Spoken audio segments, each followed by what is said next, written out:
History remembers Saladin as the great leader who united Muslim lands and retook Jerusalem, but before he became a legend, he was just a young boy growing up in a world of wars, politics, and ambition. This is the story of Salahuddin al-Ayyubi's early life.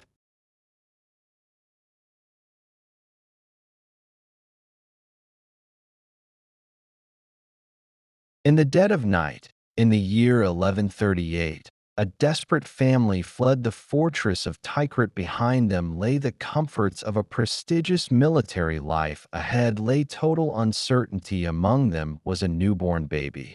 Born only hours earlier, his name was Yusuf ibn Ayyub, but history would come to know him by his title, Salahuddin.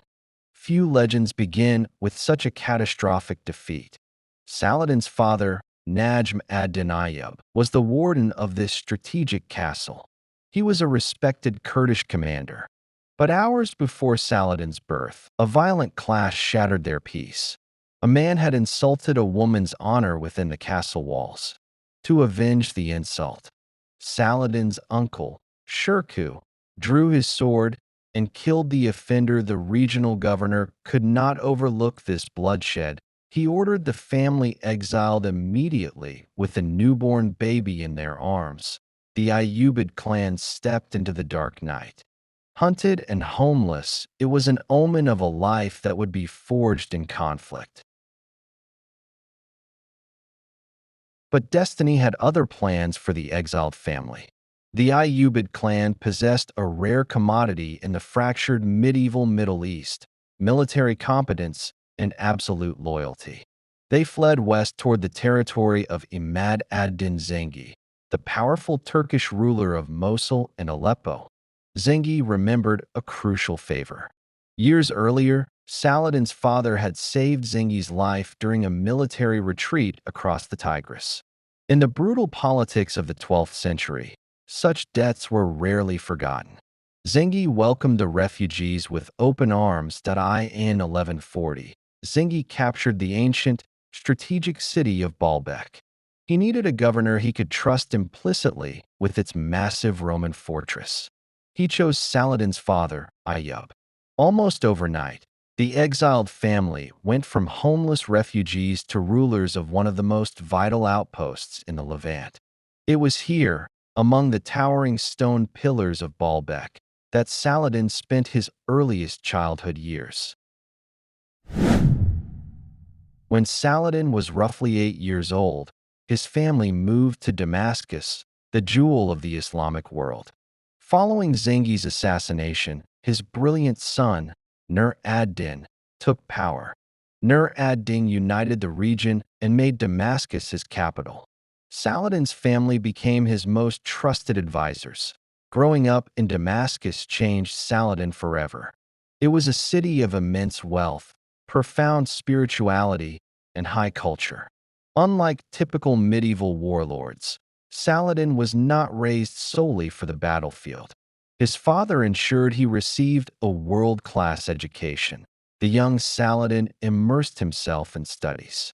He learned Arabic literature, geometry, and arithmetic. He memorized the Quran and studied Islamic jurisprudence deeply. He developed a lifelong passion for genealogy, able to recite the complex histories of Arab tribes. He was a quiet, introverted, and intensely religious youth. Those who knew him then remarked on his exceptional politeness and modesty. In fact, early accounts suggest he showed absolutely no desire to become a soldier.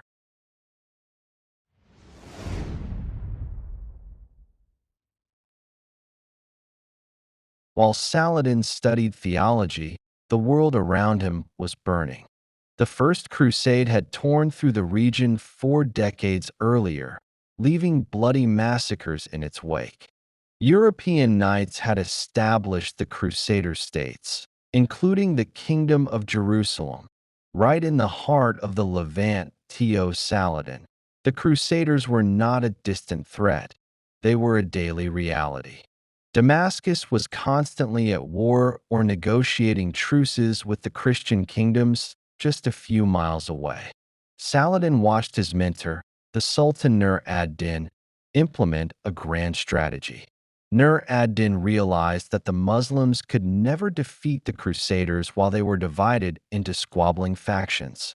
He used religion, education, and justice to unite the Muslim world under a single banner of holy war or jihad.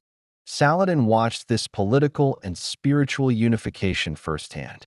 He learned that true power did not come from the edge of a sword, but from the unity of the people. Saladin could not remain a scholar forever. In the feudal world, a nobleman's son had to serve. At age 14, Saladin entered the military service of his uncle, Asad al-Din Shirkuh. Shirkuh was the polar opposite of the quiet Saladin.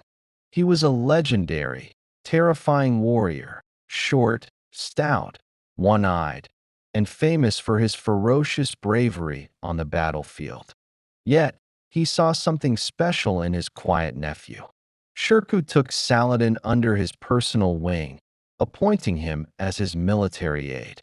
For the next 10 years, Saladin underwent a masterclass in statecraft and warfare. He managed the logistics of the Damascus military, learned how to supply armies, and studied how to maintain discipline among troops. He grew from a reserved intellectual into a capable administrator. He was sharp, observant, and deeply respected by the Sultan Nur ad-Din. By his late 20s, Saladin was no longer just Yusuf the scholar. He was a seasoned officer, waiting for the spark that would change his life. That spark was about to ignite in the wealthy, crumbling Fatimid Caliphate of Egypt. The quiet boy from Tikrit, who preferred poetry to politics, was about to be pushed onto the world stage. A crisis in Cairo was about to drag Saladin and his uncle into a deadly game of empires, a game that would ultimately crown Saladin as the undisputed champion of Islam. Join us in the next episode as we follow Saladin into the treacherous deserts of Egypt, where a reluctant soldier will transform into a legendary sultan.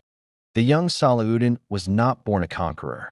He was shaped by his family, his education, and the challenges of his time. In the years ahead, this quiet young man would rise to become one of history's most respected leaders.